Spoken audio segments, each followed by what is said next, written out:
You Yeah, back. your voice sounds great. Yeah, but I have Okay. verbal diarrhea sometimes. Oh. Hash Hush and Circle Up. Welcome to On, the Hash House Harrier podcast for interviews, history, and stories. I'm your host, Ra.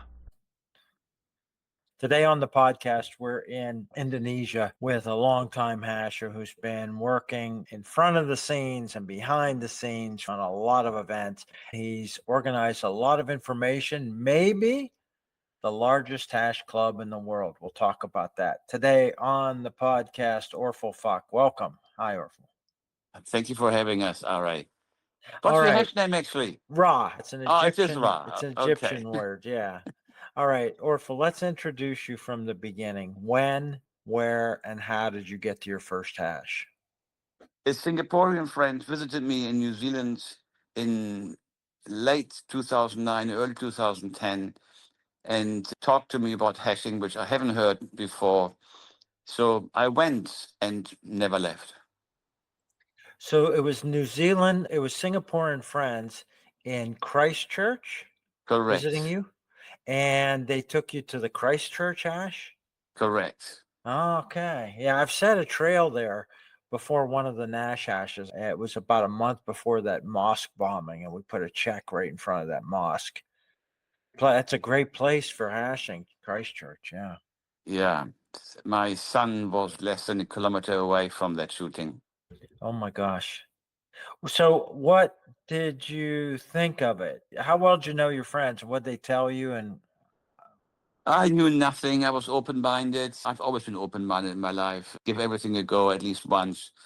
What struck me was the tolerance, the acceptance, the respect, which was extended unconditionally, being such an informal organization or misorganization.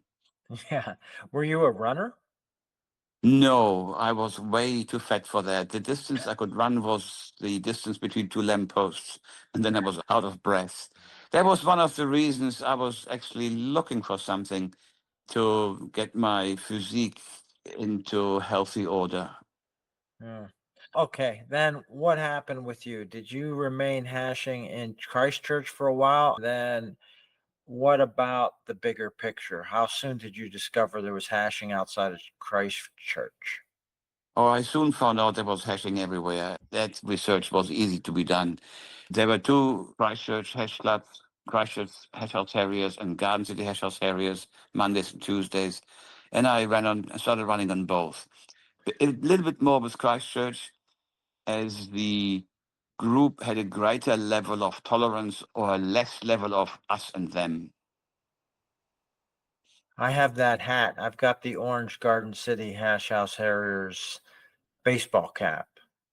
I bought from their souvenir pile.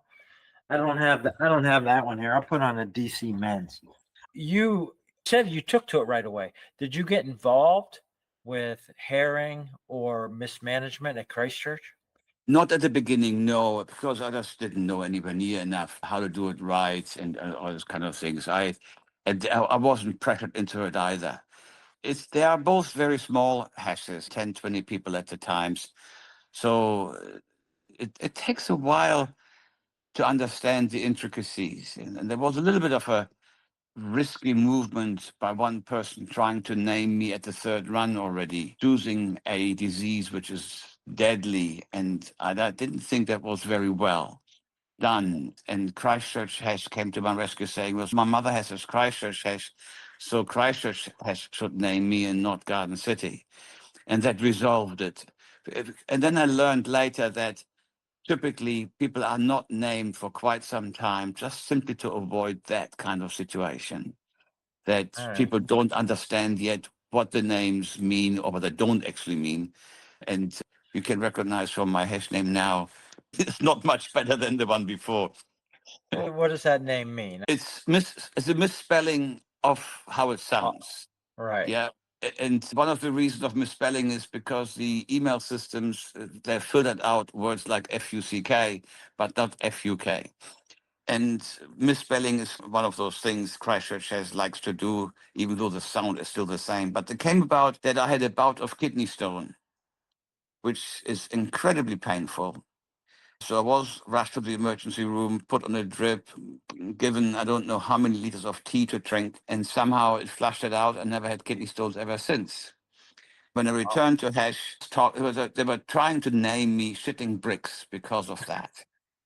But it didn't go down well with the group, as the system is.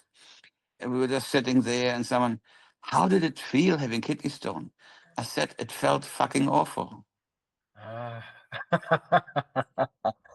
so it's last name first and first name last. And then Yeah. came Orful Fuk out of that, and the group just Nice. jeered explodingly, and that was it. All right, we're going to jump around. You're no longer in New Zealand at the moment, although you were just back there earlier in the year. When did you leave? Let me give you a Yeah. brief rundown. I'm German born and educated. Left Germany in my early 20s, had a job in Indonesia for a while, then backpacked for 5 years, during which I got struck positively in New Zealand, got stuck there, started a business, and the rest they call is history.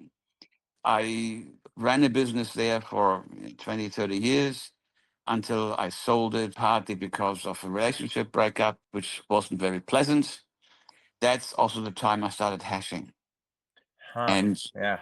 and then I was searching for where is my right place in the world, with my kids being all over the place. My daughter is now in Sydney, my son is in Sweden, my youngest is in Antarctica. So there was no reason to be home, because home is where the family is. And the family was everywhere. So there was no such place as the right place. If there's no such place as the right place, you go move around and explore the world a bit more, which I've already done in my backpacking years. I've been to 40 over countries. And in that mix was Bali a few times. I enjoyed it and increasingly visited Bali from 2012 onwards, also during the Interhash in Borobudur at that time, which was a fantastic event, I must say. Especially the show in front of the Prambanan temple. That was just $175. You can't buy tickets for a show like that. Yeah. Yeah. Just the show alone was worth more than that. Yeah. Leave alone all the rest, the other 3 days. That's where I got hooked on Interhash. And I started hashing in Bali in 2014 with Bali Hash 2 under the hash master of Labia, John Williams. And he put me on ice for 20 minutes. Did you pick up? Did you get rid of everything in New Zealand? Or did you hang on to any ties there? I still have my industrial building from that, and I still have income. So I I became New Zealander along the way. So I'm traveling with a New Zealand passport. So I'm calling myself New Zealander. I haven't been to Germany for donkey's years, other than when my parents were getting old. I spent some time there, and happened to be that I was there at the right time for the last couple of weeks. I visited Germany every year for business reasons, and always, of course, called home. But I didn't live in Germany anymore ever since I left in the early 80s. Right. Bali, like Christchurch, has more than one hash. It has currently 7.5 active hashes. The half is in creation, and it will be advertised on Tuesday for the first time at my run. Lumba hash. Lumba means dolphin. It's in Lovina area, it's over the hill, 2.5 hours from the main tourist areas, where one of our local hashes, Dutch fella by the name of Pechalang. Pechalang is cultural police officer. It's a Balinese thing. I can explain more later. He goes walking every day, and he loves hash, and he wants to establish a small hash club there. So I discussed with him already how to do it and how not to do it, pooling my experience of the Ahmed hash, what that guy has done wrong, and for that reason it didn't survive, and how to get the formula right from the bottom up rather than from the top down. Ahmed was heavily subsidized by a guy who just happens to have enough cash for that. And when he was trying to pull back, that's when it all fell apart. I suggested to the guy in Lovina that he should build from the bottom up, make it cheap, and let people pay as you go.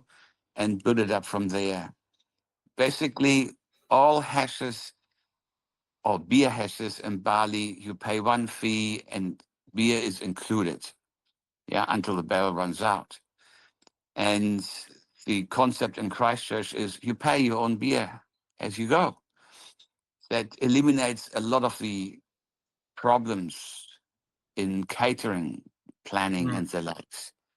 We are a minimum of 50 hashes in Bali, often 150. We have a beer man, beer truck, and it can be logistically organized. That's not something which is possible in Lovina. So I said, just buy a couple of chili bins or eskis, whatever you call them, ice boxes, and you sell the stuff in small bottles. Make it a good price, make a profit of 10, 20 cents to cover the cost of the ice, and have a run fee so low that people can't complain. Yeah.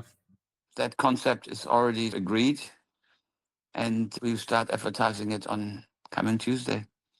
It will be once a month, first Sunday in the month, and let it grow slowly but surely. Yeah. Amit's on the East Coast. Yes, on the North, southeast, yes. South. Yeah, I've The, been. I the spent very south, very east.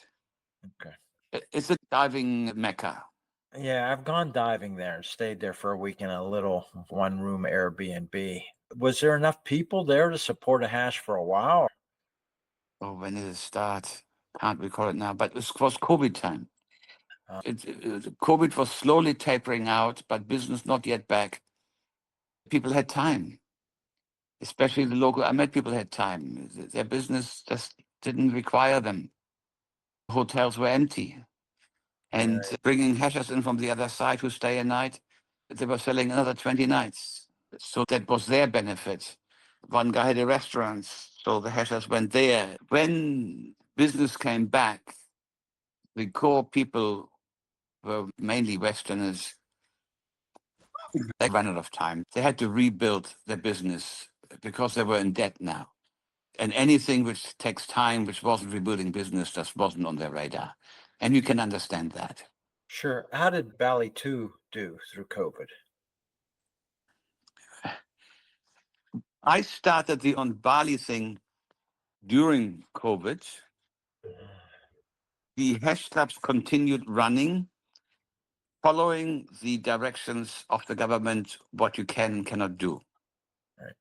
One person suggested that I shouldn't publish the run sheets because of COVID. And I said to him, I said, look, I'm a republisher. I'm not a creator. I'm a newspaper. Yeah. And people come to me and place advertising. Who am I to say you can't put advertising because of COVID?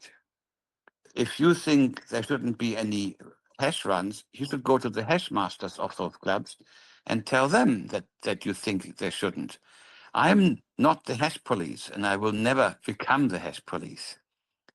And I will leave the On Bali group and will tell all my friends to also leave. When I told that to other hashers, they all laughed. I said, that guy, he doesn't have any friends.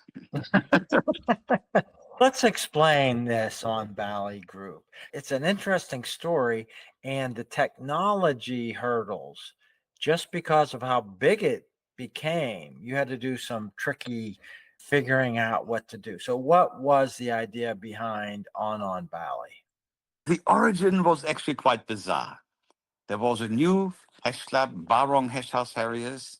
Barong is like a dragon or a Balinese cultural figurine. He also made the mistake to go top down, having dancing girls, bands, and fancy food. And of course, financially, that wasn't sustainable over time. And rumors liked some hashers more, especially if they had some long hair, than others. And that didn't go down too well with his wife. And a catfight erupted in their WhatsApp chat group. The nuclear bomb went off, accusing each other of goodness knows what. This fight resulted in the administrators, being the hashmaster and his helper, to leave the group, to join the group, to leave the group, to join the group, to leave the group, and in the end, just left it all together. A WhatsApp group cannot be without administrator. If the administrator leaves, which he can, WhatsApp automatically assigns a random person as administrator.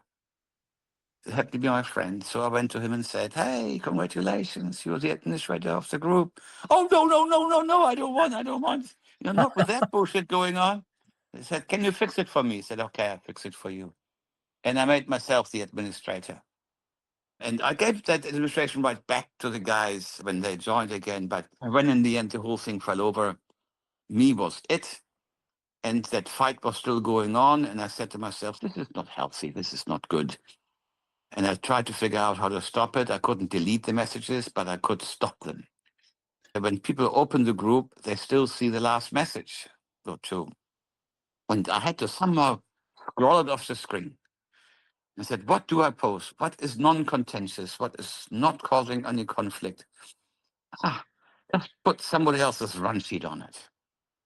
So I did 2 or 3 or 4 of them, and unsolicited, a guy sitting next to me, talking to his friend next to him, Barong chat group is now publishing run locations. How convenient. And that's when my penny dropped. Yeah. Why didn't anyone else think of it? Having one place for all the run sheets. Because everybody was struggling to find out where the next run was. The websites of the different clubs weren't functioning properly. The WhatsApp group had too much bullshit in it, as they normally do. Good morning, everybody, that kind of stuff. And then you have to scroll, I don't know how many minutes to actually find the information, if it was actually put there in the first place. So it was a struggle every time to find the run sheet. And at that time, seriously, I only knew of 4 hash clubs, but there were already 7 operating. And as I developed that, I realized there were more, and I started finding those information and finding ways that this information comes to me rather than me hunting it. And surprisingly, I ended up running this group with less than 5-10 minutes work a week. And basically, it was an announcement only group. Correct. Nobody can talk. Simple. Yeah. I developed immediately the policy to never add anybody in the group. Because if I add you in the group, even if you ask me to, you may not like it.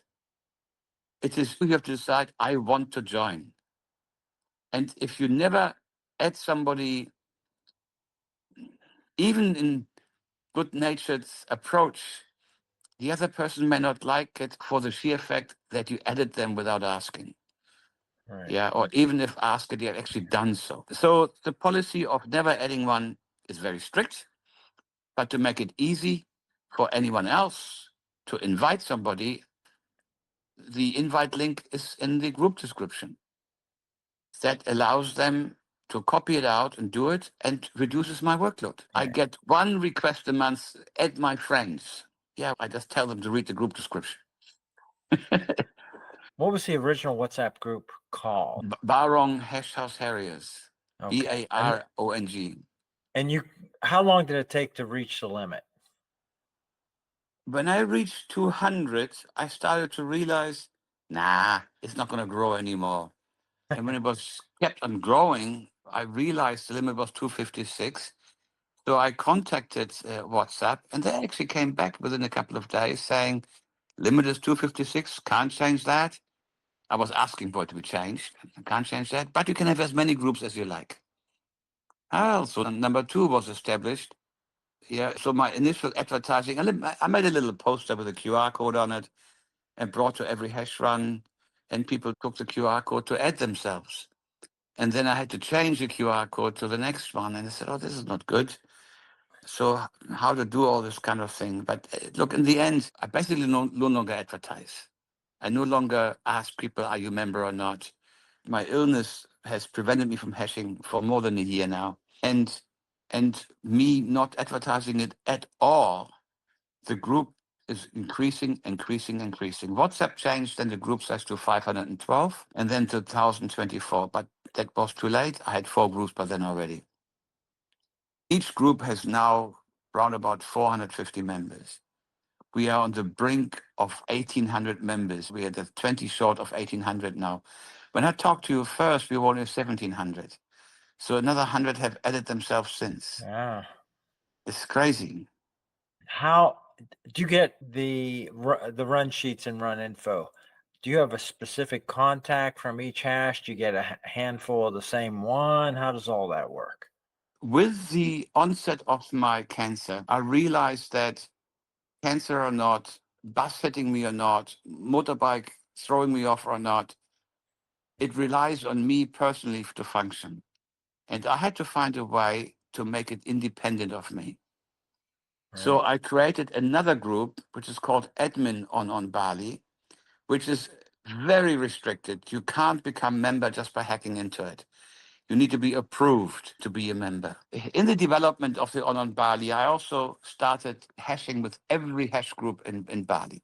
Very Yeah. cool. Yeah. Relationship. That's what really I now I understand how this worked. On the paper, it's like, how are you going to get cooperation?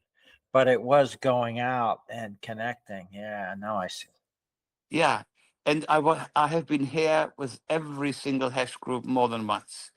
So not only did I turn up as a hasher, as something who wants something, I also give back. I'm lucky enough that when I'm here, I can put on a bit of a show, like having a roast pig donated, having or an extra barrel of beer, that kind of thing. So people know when I'm here, it's always going to be some kind of freebie in it. Yeah. And that makes people come. Something for Yeah, free, people show up that. sure. That's great. Yeah. I also see it the other way around. Others do the same thing, put on a barrel of beer, put on food and whatnot. So what comes around goes around. I'm not actually losing anything because when others put it on, I don't have to buy dinner that night. Yeah. And then once in a while, I buy dinner for everyone else. What the heck? Yeah. This is an ideal hash. It's not Bali itself. It's gotten more crowded, but it's like the Garden of Eden paradise when I first went there in the early Sure is. 90s. And it sounds like this hashing arrangement fits right into the Bali situation. That's My first time to Bali was actually 1980 while I was working in oh, Java. Yeah, so my history with Bali goes back a very long way. I went on holiday with my young kids in the 90s, and it had changed dramatically in those 15 years already. And it has changed dramatically ever again since. So this relationship building, it came naturally. I didn't do it because of On Bali. I did it because it was interesting as well. Each club was the same, yet different. They all followed paper trail. Some were harsher than others. Some were more ambitious than others. Some had beer, some didn't. Some mainly locals, some mainly Westerners. But every hash club in Bali functioned in its own way very nicely. So back to your question, how did I organize this communication? Ultimately, each hash club agreed that one committee member is assigned to be obligated to give me the information because they all realized how beneficial on Bali is actually good for them. Initially, there was some resistance, of course, and I had to pinch and hunt certain run sheets of those who didn't cooperate, and I had my spies in various chat groups to pick those things out. I'm not on Facebook. I'm not on Instagram. I don't do wild chat groups of all the different hash clubs. So I needed my spies who are on Facebook, Instagram, and whatnot. They liked on Bali, and they were happy to help me, giving it to me, giving the not sorry, not giving it to me. That sounds comes across the wrong way. Giving the run sheets to me. Ultimately, even the last hash club relented and recognized it's the right thing to do. So they're all submitting the run sheets in the admin on Bali group. And because membership is restricted, and I said from the outset, no chit chat, just that. Then I have several administrators in the admin group who have the ability to repost in all chat groups. As the administrator in admin on Bali, you also need to be administrator in all 4 hash groups. So we have 3 or 4 people who are all administrators. So of the total number of members, you may have to deduct a dozen to come to the true number of members.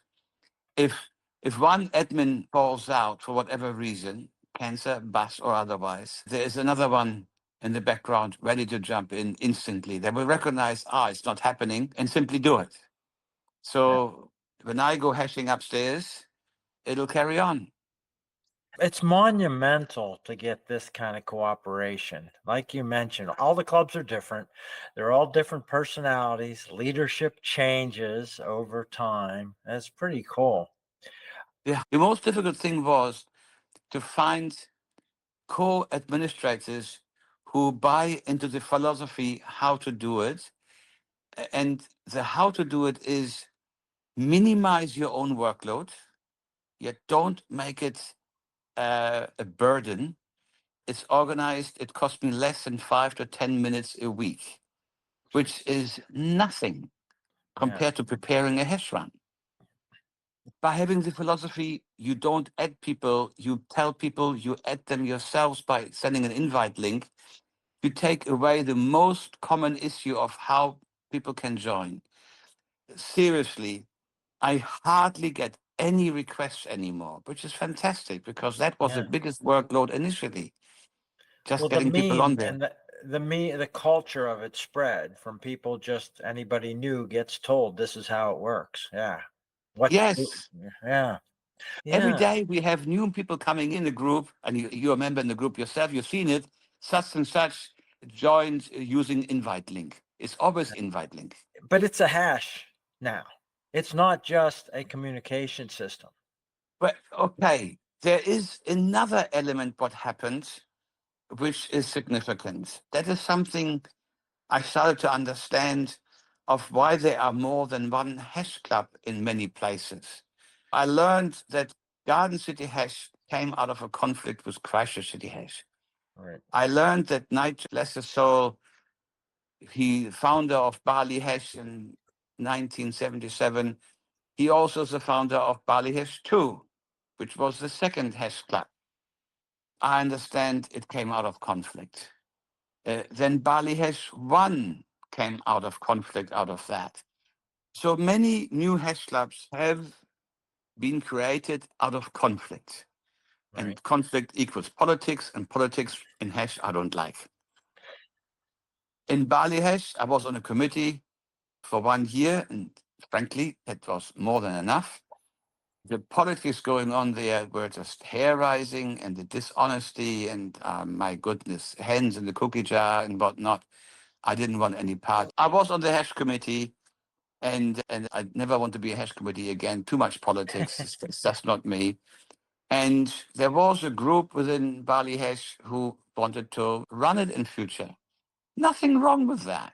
If you have a dedicated team who like to do things well, let them. Yeah. But the hash master decided, and that's the first time I witnessed that in Bali, to have voter restrictions. You must have hashed at least 12 times in a year to be eligible to vote. Okay. That was something I said, we haven't done it before, so why now? Yeah, it can only be political. No, let's not do that. Let's not go that way. Hashmaster being the ultimate reign, he can do what he wants. It's not a democracy. He did it anyway. The election result was 63 to 62. Whoa. Yeah. That's So go figure. The restrictions had worked for him. a lot of unhappy people. Yeah. Yes. Yeah. And the restrictions clearly have worked.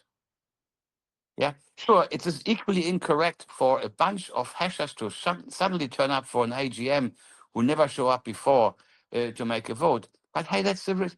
That's part of the risk of the informality hash is all about. Yeah. And if they screw up, they soon will be gone. Yeah. What do people actually want? They want a good hash run. They want a good cold beer. Yeah. The rest doesn't matter. Yeah. And if people don't do a good job, they get told to get lost. Yeah. Put on a good run, give us cold beer, and everything will be fine. Anyway, that caused splits, and Devata Hash House Harriers was created, which is one of the youngest surviving clubs in Bali. I went to their initial run, having been, yeah, this is one of the funny things about me. That's the freaking German in me, which I can't get rid of absolute accuracy and honesty and integrity, of getting things right, properly done. I was leading the election security, made the ballot papers, made sure that nobody cheats and stuff like that. Yeah, make sure there is no nobody can complain about the process itself. The restrictions I couldn't prevent, but the process itself, at least I could make sure there is no monkey business. And the other side had their partner there as well, and was a friend of mine. And we made sure, and invited them, said, not a problem, I show you exactly. The hash master actually asked me to mark the ballot papers with a number and allocate them to the people voting, so you can figure out who's voting for whom. Naturally, I didn't do that. I Yeah. said I would, but I didn't. Yeah. Yeah, because there was no point fighting. Yeah, no Yeah. point arguing. How far do you want to drive the politics? It just showed how badly the politics was embedded Yeah. in his thinking. Anyway, I went to the inaugural Devata Hash run, having been a committee member of Bali Hash just before. I held a speech there for several minutes, and I said, I dedicate my work to uniting hashers in Bali, because this was a division, and I didn't Yeah. want a division. I wanted it united. And this theme of uniting has been the thread ever since. And I said to people, I give myself 5% chance of succeeding, of uniting the hashes, but I will at least try. That And guess sounds like what? an optimistic number at that point, but yeah, that is wow. This is interesting. I really gave myself a very low chance of succeeding. But guess what? I won. Big time. Bali Big time. won. Yeah. Let's talk Yeah. about this event that it's turned into. Well, On Bali is going to run trail. how to unite hashes? You can't easily do it with a single hash club. You need to do it outside the hash club. So we did it occasionally on Sundays. And I admit we didn't have many Sunday runs, not at all, not by a far stretch, but at least one a year as a minimum, because I was still fighting at that time the odds of ever succeeding uniting hashes. But the theme was always clear: uniting hashes in Bali. That is the underlying theme or the policy of everything I did about On Bali. The first time round, we had significant sponsors with the bouncy castle and with live. When I say live, not the pig was live, but live roasting of the pig. Actually, Real two of time. them. Yeah. We had staff turning the spit roast and whatnot. And immediately we had a huge following of well over 200 people showing up, which is an unusual high number for any hash club to achieve. So there was a hunger for a uniting hash. Of course, having a T-shirt and a reasonable fee and some feed always helps. But we're not the only ones doing that kind of thing. There's quite often a feed and a T-shirt involved by other sponsors. So it doesn't make us that special. But the run having been so successful, but it is a lot of work. You have to find the people to do the hair, you have to find the people to do the pig roasting, you have to find the sponsors, you have to do the registration, you have to find the other vendors for food and whatnot. And I organized all that a couple of times. And then the illness came in. So I didn't have that physical ability anymore of actually doing that. So I then asked one of the hash clubs if I can cooperate with them using their hash day, but as my hash day, using their infrastructure, but making an On Bali run. And that's Devata Hash, because they're the ones who applauded me so much for my underlying theme of uniting. They fully subscribe to the philosophy of uniting hashes in Bali from day one. Right. Yeah. And they're the most fun club anyway. Yeah. But I shouldn't say that loud. Yeah, because every hash club in Bali is a fun club for the people who go there. When you have a hash, it's like an international or a national event where not everybody knows each other because it's across the entire island and all the clubs, although there's cross hashing. I noticed that people show up at any hash now. Ah, okay. Yeah. And the reason why they do so is varied. One, because, Collar Hash is known for the tough long runs. I want a challenge. That hash club is nearby my house, more convenient to me. The other one is too far away, or maybe I skip it this time. I have other options. And there are two statements I got from two hashes. One says, "This is the most brilliant thing on Bali you have done there." So that's a simple thing. Yes, but someone must have the idea of it in the first place. And nobody else did, and you did. So you did a brilliant thing. And the other guy says, "Martin, you single-handedly," we don't use hash names very much in Bali. "Martin, you single-handedly have democratized hashing in Bali." And Wow. that sums it up. Yeah, that's about as good a legacy as you can have. We know you were at the New Zealand Interhash, and New Zealand has a Nash hash and they have a GM appointed, but not even all the clubs in the country participate. They're supposed to pay dues. They try to keep a united thing, but you've actually accomplished it on an entire island. Well, it was 5 million people, bigger than New Zealand. Wow. So That's fascinating. you're Okay. talking about Nash hash. I was involved in the 2019 Nash hash in New Zealand, which was done by Christchurch and Garden City Hash. I wasn't on the committee as such, but I offered to help them with a goodie bag. And Dingaling Perry, he gave me a budget of 20 New Zealand dollars to produce a rain jacket with an embroidered patch on it, supply an embroidered patch loose, supply a string bag with an embroidered with a logo on it. And I stayed below budget. And I don't know today of how I've done that. But I do tell you because the story itself is also fantastic. I went around all these CMT cut make trim makers for garments. There's plenty of them in Bali. And I struggled to find the fabric. I struggled to find the right places. I struggled to find the right price until I came across a person, a random person, that's a friend, where I frustratingly said what my problem was. I says, "I'm a pattern maker. I can make a pattern for you." Because the samples I got from places were that's so awful. You couldn't even ask them to amend it because they were so wrong in the first place. Hmm.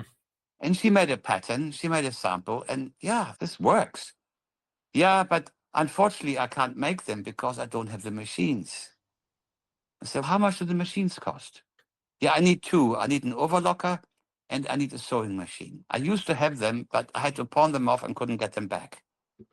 So we looked at the machines and we found the fabric through another friend of mine, the waterproof fabric. And I worked out that if she makes the jackets, she can keep the machines afterwards and she's back in business, which she Wow. lost before, and I get a good deal. And she can sell her time, which she has plenty of, to work off the machines and be back in business after that. And that is a beautiful side element, not a handout, but a hand up. No kidding. That's a background story. That's pretty cool. Jeez. That person is still in business now, Yeah. years later. Very cool. That's 5 years ago. Bali has hosted Interhash. Yeah, you went to 2012 in Bora Bora, and were you hooked on Interhash's big events at that point too? I didn't go 2014. I forgot where it was. Hainan, China. Hainan, yeah, because it was too far for me at that time. But 2016 was easy because I was living in Bali already.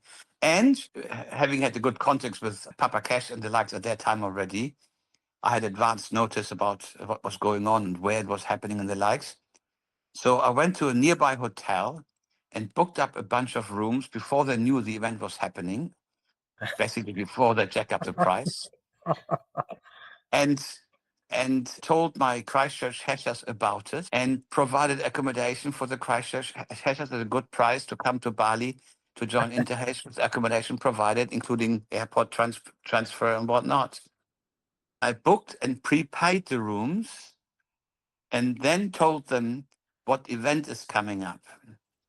And then they jacked up the price. They even canceled people who had reservations but not paid to Right. say, "You now have to pay double or triple, or if you don't get the room." And they couldn't do it with me because I already paid a deposit early enough. That's good. You've got some good insider stories. All right, but you mentioned Papa Cash and you partnered with them after 2016. What was the first event? You talked about Zhangzheja Pan Asia 2019. Was that your first project where you got involved? I met Papa Cash hashing actually. He is from Bali originally. He lives in Jakarta now, but he still has a house in Bali.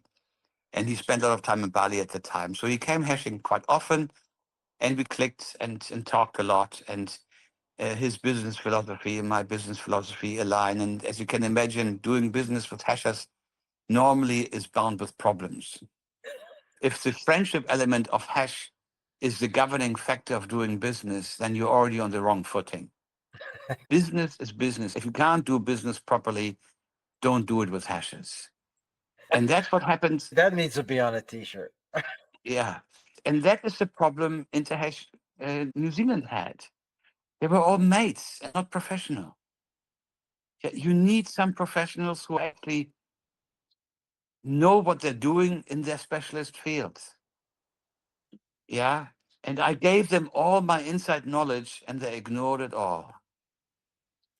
Yeah, they did have some special circumstances and their time was short. So I think Oh, they were. I dealt with Tony Ross and I signed up 135 people at Pangandaran Panasia Hash. I signed up more hashers than they signed up New Zealanders at that time. Hmm. Yeah. So I know the story of I paid Tony Ross the 70 odd thousand New Zealand dollars. And I was sweating blood and tears, hoping that he passes the money on because I would have been liable to all these hashes. Yeah. Luckily, I have faith in New Zealand in the end that things don't disappear like they would in other countries and have disappeared in other countries. And all came out in the wash. But my God, that long letter published in the Interhash Council website, when I heard about that and I talked to Papa Cash about that, yeah, this is bad news. This is not, this laundry shouldn't be washed like that in public. I was afraid that all the hashers will find out about it and start complaining to me. But only one person did, only one person. So I counted myself lucky and it all came out in the wash in the end. Yeah.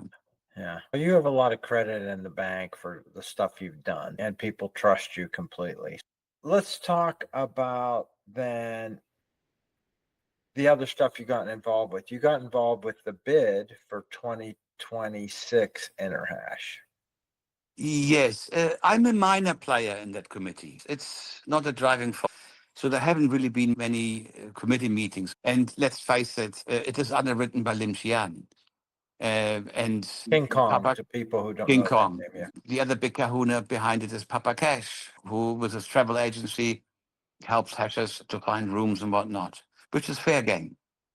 As King Kong says, any penny a hasher pays for run fees must go back to the hashers.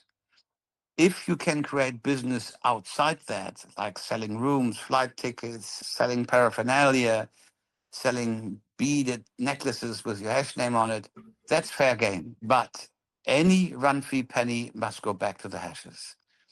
I can subscribe to that philosophy and therefore support it, except the fact that some people in the committee do have side benefits from that by being on it, but they separate themselves professionally, and that's the important bit. People only see the greed and the selfishness in it and complain about it because they've got nothing else to say. But if you can see that there is integrity of separation, then there's nothing wrong with that. Yeah, we have a whole series of hash cruises, pre-loops, post-loops now, and those are people that are involved in doing it, and they make money and they provide things that are people find of value. Yeah.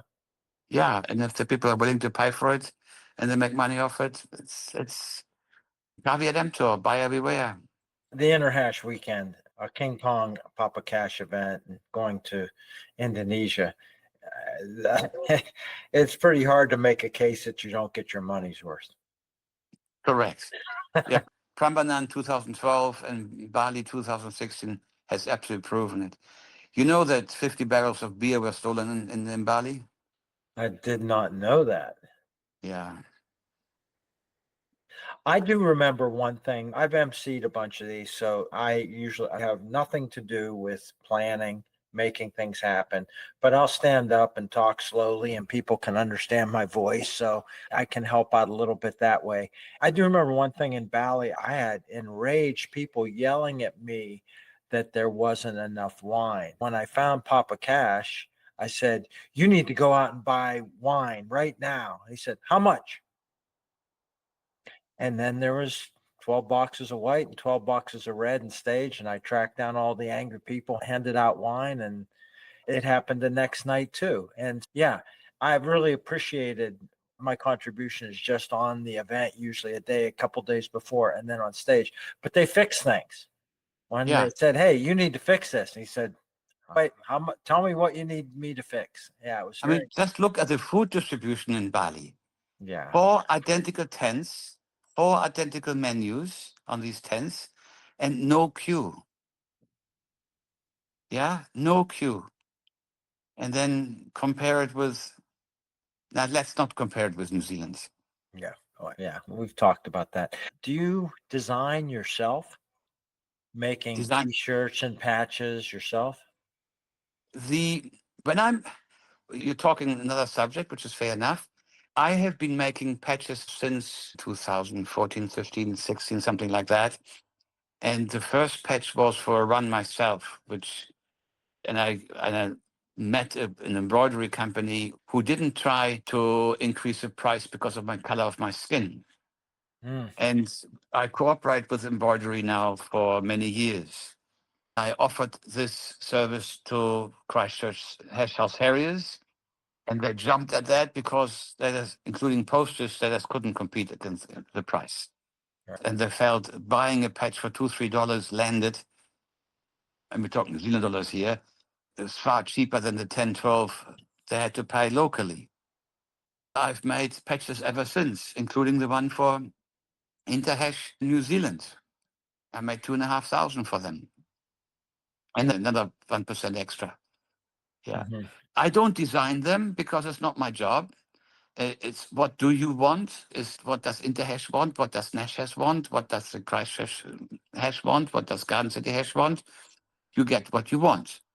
I only get involved in the intricacies. For instance, if the design is too colorful, more colors than the embroidery machine can handle, or the lines are too fine, which the courses of an embroidery machine can't handle, then I give them guidance that they should amend the design to suit the limitations of the technology. But as a design work, zero, no. Mhm. My own, yes, of course, I design my own. Yeah, that's your. And having mentioned that, I haven't designed one for On Bali yet.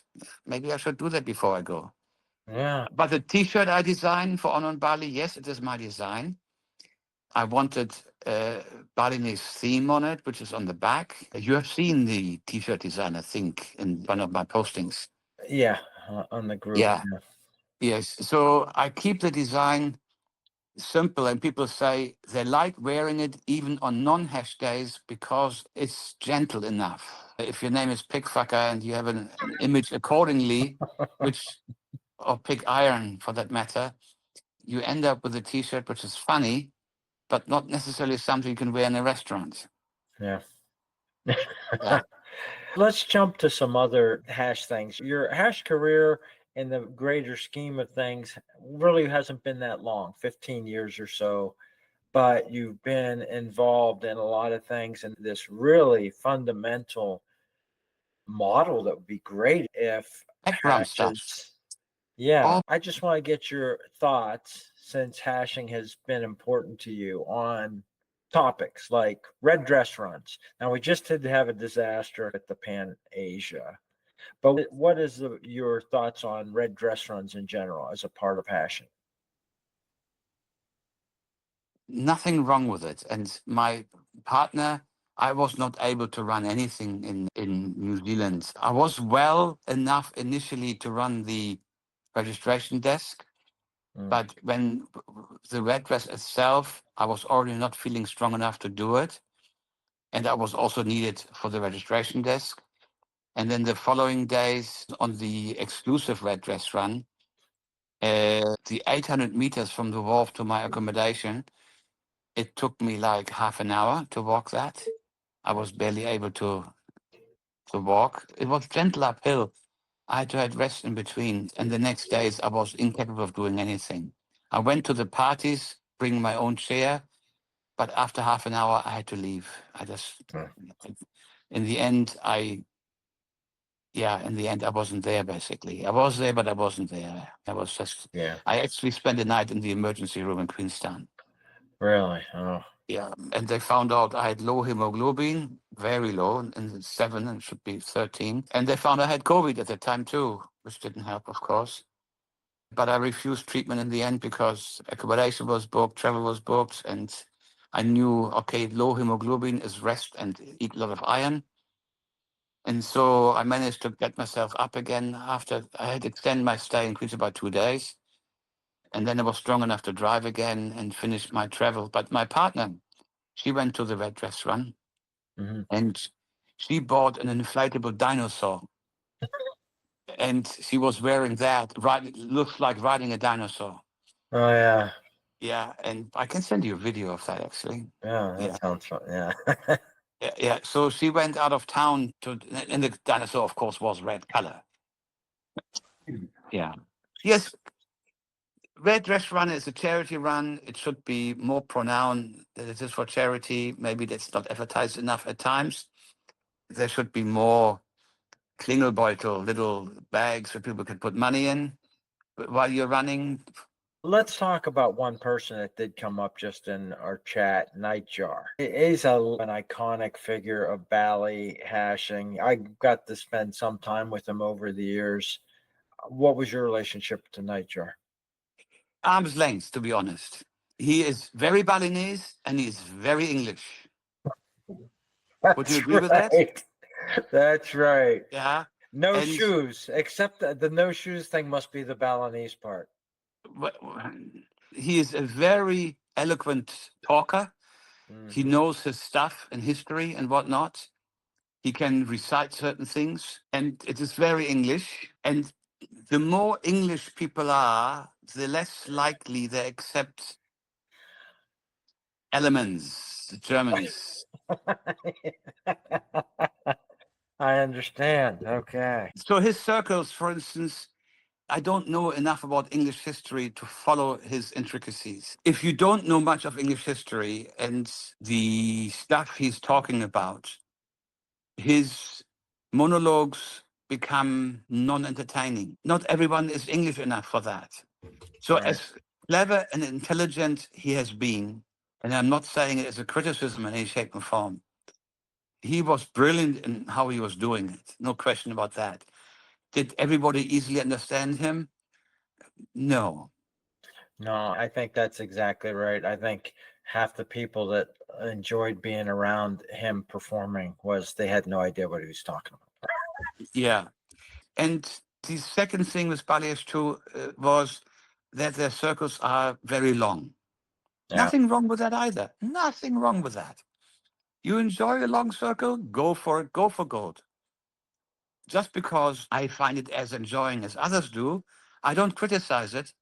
I just quietly slip backwards and push my motorbike out of sight and start it out of sound. Yeah, not make a fuss out of it or complain. Yeah, it's up to you. You enjoy it, you laugh with the circle and you be part of it. And if you are not so inclined in those bits and pieces, if you don't try to change them, you just find something else to do.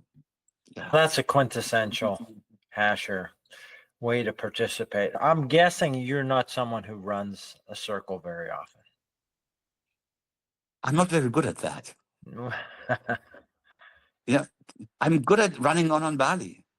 Yeah. No question about that. And I know it. Yeah, even if it sounds smug, but the struggle I have to find a successor who subscribes to certain philosophy elements of how to run that was much harder than I expected. Yeah, but I found someone and I'm looking for a second one because things can't stand on one leg, especially when I'm gone.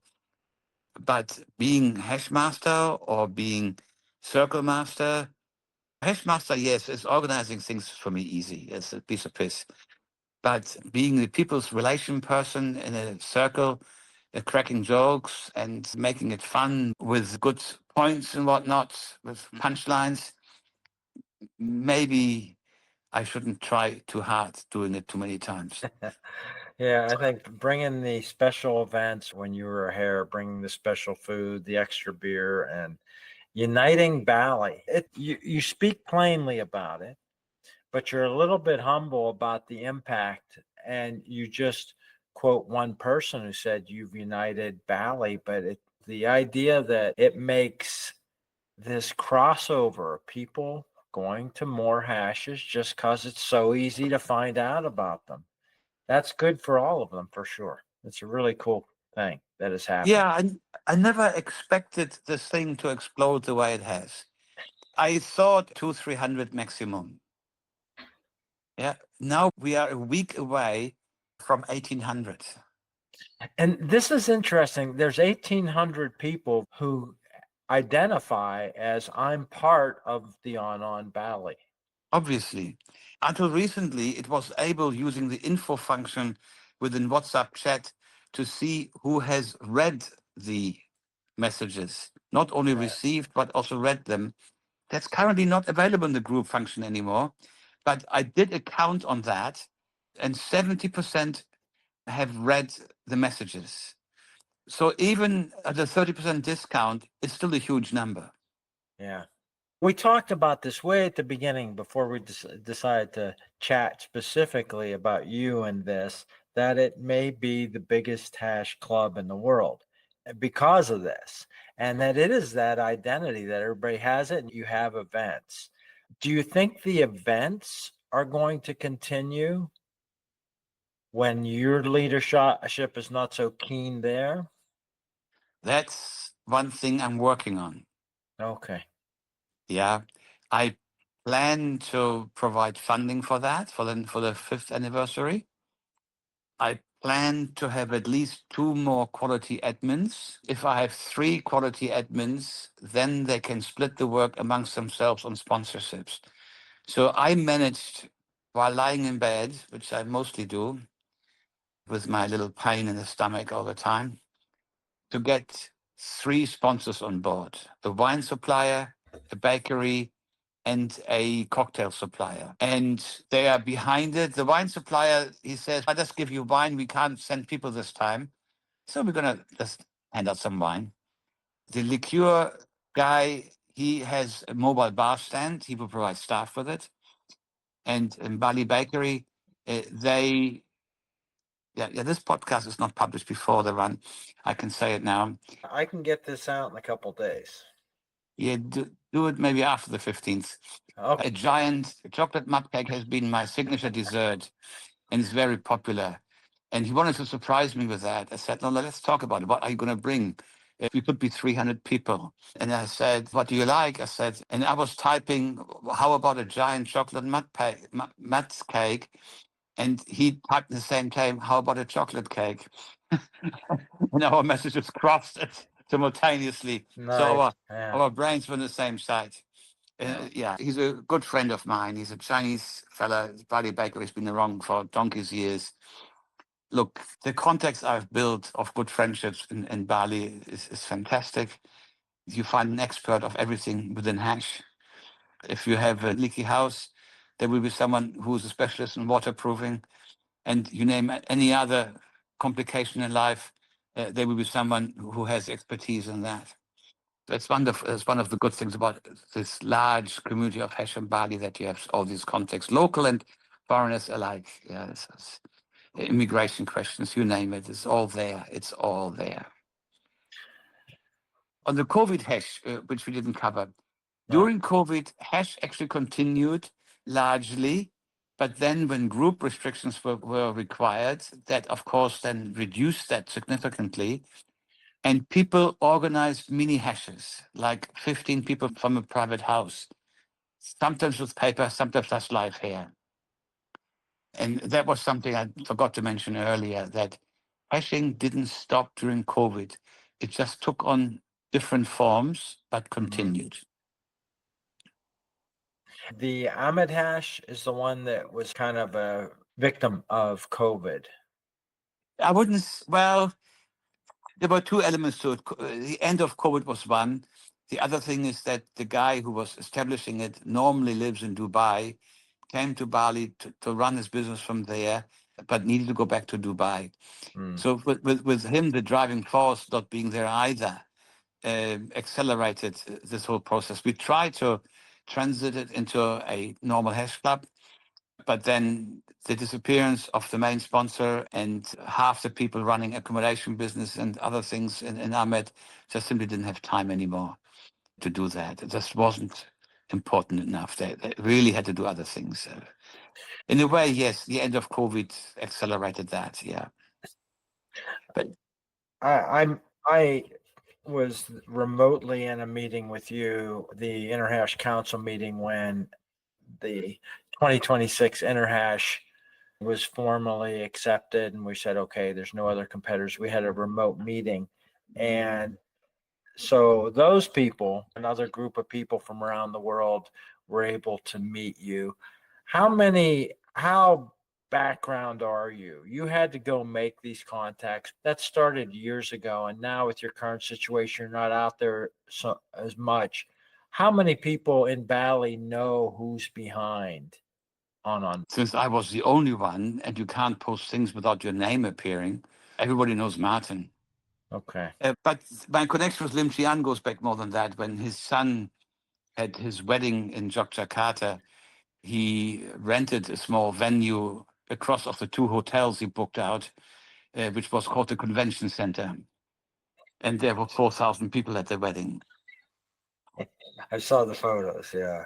Yes, and his food guru established the catering there, again, having multiple stations of the same food to avoid any queues. They really know how to organize big events. Yeah. Yeah, they've proven it in Borobudur, they've proven it in Bali, proven it at the wedding, they've proven it in Pangandaran, Panasiahesh. And I need to give credit to my partner, Jungle Bitch, who King Kong adores and loves. She's a lovely lady. She helped him a lot in translating. King Kong doesn't speak much English. The letter published in which book was that? Some Interhash publication, letter of the chairman or something. She translated into English for him. And they've come to me numerous times when they needed English language support or hash insight support, hash opinion kind of thing, or help, because they recognize that, yeah, I don't want to blow my own horn, but my integrity, honesty, and tolerance, respect, and acceptance of as things are. Yeah, well, that's a big compliment when people want to work with you on the hash and they're not worried about getting involved with you. Yeah, that's great. Trusted me this huge amount of cash. Yeah, in Pangandaran, people gave me cash for the run fee. They sent money into my account for the run fee, and not a single penny went amiss. Because if it does, they will start complaining, and the word gets around. With a huge amount of cash in New Zealand, things could have disappeared. Let's tell people a little bit more about the background there. You guys had to take cash regos for 2026, right? Yes, and take it out of the country. That was fun. You almost broke an ATM with people rushing to get their early rego money and Repetitively, yes. The system in New Zealand is very good. It recognizes when an ATM runs low, and the supplement suppliers, they come very quickly. It's automated, and not in other countries where it's out of cash for several days. Now, 2-3 hours before King Kong departed from Queenstown overseas, Papa Cash called me and says, Martin, do we have to declare the cash? I said, we are 4 or 5 people. We can split it up. I quickly searched 10,000 each. Oh shit, we have over 100,000. Said, if you don't declare it, you risk losing it. You are allowed to take it out. You just have to declare it. So they declared it, and it took them 2 hours, customs, to count it. And they just made the flight. wow. Yeah, but here we are getting a call hours before departure hey, we've got this problem. What do we do? And within 2 minutes, I had the answer for them. Yeah. Yeah, I researched it. I printed, or didn't print is the wrong word, screenshotted and sent to them. It is allowed to carry, but you must declare. End of story. So declare So it. then the 2 hours was just the counting time. There was no real hassle. Because it wasn't sorted money. And Queenstown is a small airport. They don't have people coming through with $100,000+ any given day. Yeah, they're probably still talking about it. Yeah. Yeah, in Indonesia, the biggest banknote is 100,000 rupiah, which is less than $10 Canadian. So everyone has a counting machine because no Yeah. choice. That's great. Do you know Suzantine? Is it the hash name? Yeah, I think that's her real name. Is she the money person with that team? Ah, okay. The finance girls for King Kong don't speak English. Oh, So I communicate through Farhan, which is his IT guy, yeah. or through Papa Cash on issues and finances. I allowed people to pay my New Zealand account for Interhash, but they had to have a New Zealand account to do so in the first place, or be able to do it using Wise into my New Zealand account. So I had to account for that money and gave it to them in Indonesia. And of course, as always, I don't get any complaints afterwards. Thank you for everything you've done over these years. I've gotten the benefit because I think I hashed with Bali in 2016 after the interhash there, and I'll be planning to go to the next interhash. And I realize some of this stuff you've had a big role in, and probably maybe everybody that hashes in Bali is going to be affected by this one day. So yeah, thank you for all that. Pretty interesting to see a 5% chance turn into something that looks like it's going to have a long lifetime. Yes, succeeding beyond belief. It's Yeah, fantastic. I never thought it would go so big. Never thought. And I'm going to take out the video of this at your request. Your voice is strong. Your health's not great. I'm 30 kilos below my normal weight. Yeah. So I know my face is sick. My body's even sicker. And it all happened just in the last few months. People age gracefully, they say. I aged rapidly. Yeah. I saw you in February, and it's a dramatic change. Yes. That's why I'm reluctant with the video. If you want to do some clips, I'm in bed. This is another embarrassing thing. They're a great quintessential hash. You went to a hash. The first day you said, "This is for me." You found your niche of how to enjoy it. Your talk about, I enjoy the circle and I sneak away quietly when I've had my fill, and I don't interrupt you. You're not somebody that needs to make a mess, and you've done a great thing. So I just appreciate all that. It's very cool. Hash also extended my life. I ended up hashing 4 times a week, which is all you can do in Bali per week. There are 4 hash Right. days a week for all clubs, because some clubs are double ups on a day. As my doctor said, people in my age he comes across with cancer, they are already on half empty because they don't do anything. My tank was full because of my fitness of hash. And that has been one of the reasons why I have survived longer than others. Wow. Wow. It is a good story, what you've contributed. I know it's a middle of the night, middle of the morning, and we were able to talk to you. Thanks for your time. Thank you for having me. Yeah. I look forward to staying on the On Bali group, following its success. And next time we can get over there, maybe we'll be able to stop by on the way to the next interhash and enjoy Bali hashing again. Statistics don't support it, but I hope to be at Interhash 26. Yeah. Thanks, Orful. Thanks, RA. All right. I hope you have a good day today. Thank you. All Thank you right. for having me. Bye-bye. To close the circle, here's the hash anthem sung by Mother Hash. Swing low, sweet child.